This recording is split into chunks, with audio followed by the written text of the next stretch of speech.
مفتی عزیز الرحمن دیوبندی رحمت الله علیه یو عالم تیر شوی دارالعلوم دیوبند کې استاد او دا پتاوه دارالعلوم دیوبند مرتب کړی دا ماسخوتانه مطالعه کوله نو دی خو د عیسی علی ثواب بارکه او ته حدیث مخه تراله یو تن راغه نبی علیہ السلام نے تپوسو کو مور میں مړه دا ای پیسې خیرات کول شمو کنا سوکم پیغمبر اوی چې د وبو تنظیم وکا اله به ثواب رسیږي دیوی قران کې چې الله وی چې لیس للانسان الا ما سعى انسان ته بصرف د خپل هغه مهنت سره ملاویږي نو چې دې مړ شو دا مهنت خو بل چاو کو نو قران کې یو شان خبر رااله او حدیث کې بل شان تراله سړی پریشان شو دې د شپې را روان شو د شپې د دیوبند د تهجد ټیم ته غنګوه ته ورسېدو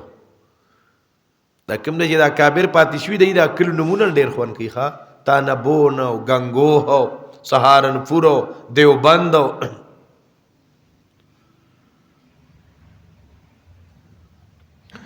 غنگوہی رحمت اللہ علیہ تاجر د پار تیاری کو دا یو خپې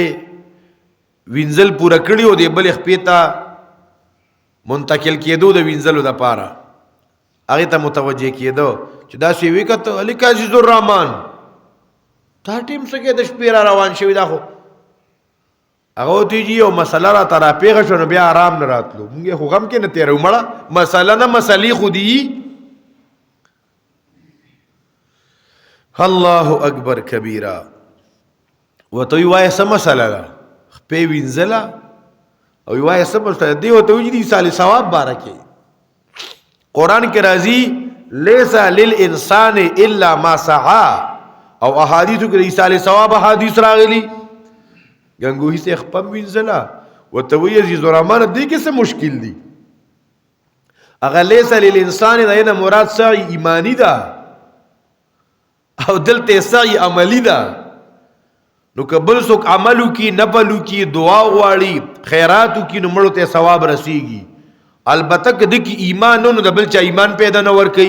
لیس الانسان وی جی بالکل پوښوم ښا خدای یو مسالې د پاره د شپې سفر د علم د پاره مشقت کول ځان کړهول د الله رب العزت وعده ده والذین جاهدوا فینا لنهدینهم سبلنا څوک چې ما د پارزان کړی کنه دا تاسو چې ګوره د مدارسو کې واړه واړه بچی د دې د مور پلار یادېږي او دین د مور پلار یادېږي